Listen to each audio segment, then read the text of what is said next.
मां अनुसूया की अमर कथा। सत्ययुग का समय था।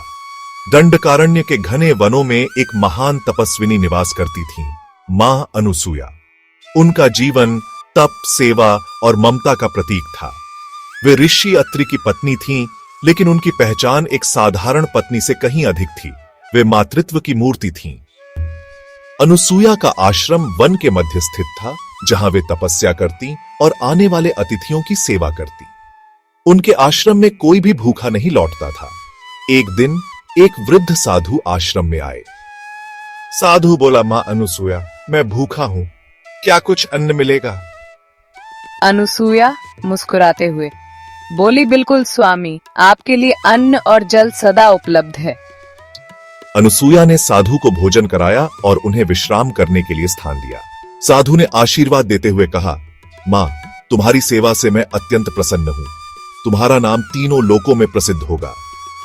देवलोक में देवी लक्ष्मी, पार्वती और सरस्वती को जब यह ज्ञात हुआ कि धरती पर एक स्त्री इतनी पवित्र है कि लोग उसे मां कहकर पुकारते हैं, तो उन्होंने त्रिदेवों से कहा।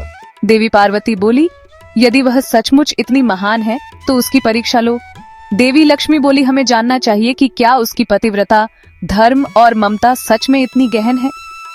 त्रिदेव ब्रह्मा, विष्णु और महेश भिक्षुक के वेश में अनुसूया के आश्रम पहुंचे।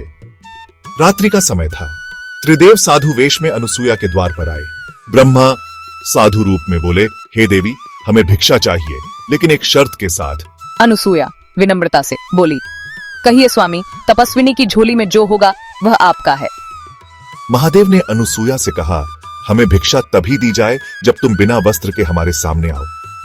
अनुसूया ने आंखें मूंदी और प्रार्थना की, हे प्रभु, यदि मेरी पतिव्रता धर्म सच्चा है तो ये साधु शिशु बन जाए। क्षण भर में त्रिदेव 3 नवजात शिशुओं में परिवर्तित हो गए।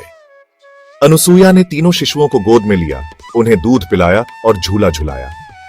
मां अनुसूया का मातृत्व इतना शुद्ध था कि त्रिदेवों को भी मां की ममता का अनुभव हुआ। देवियां जब त्रिदेवों को गायब पाया तो वे तपोवन पहुंची।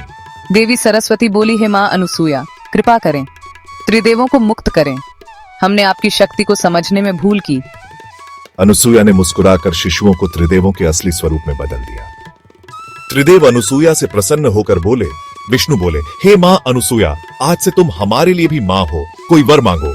अनुसूया हाथ जोड़कर बोली, यदि आप मुझे मां मानते हैं तो मेरी कोख से ऐसा पुत्र जन्मे जिसमें आप तीनों की छवि हो। त्रिदेवों ने अनुसूया से कहा, तथास्तु, और उसी वरदान से जन्म हुआ भगवान दत्तात्रेय का। आज भी भारत की हर मां में अनुसूया की छवि देखी जाती है, त्याग, करुणा और धर्म का जीवंत उदाहरण। जब भी कोई मां अपने बच्चे को बिना शर्त प्यार करती है तो कहीं न कहीं देव माता अनुसूया मुस्कुरा उठती है। जय मां अनुसूया।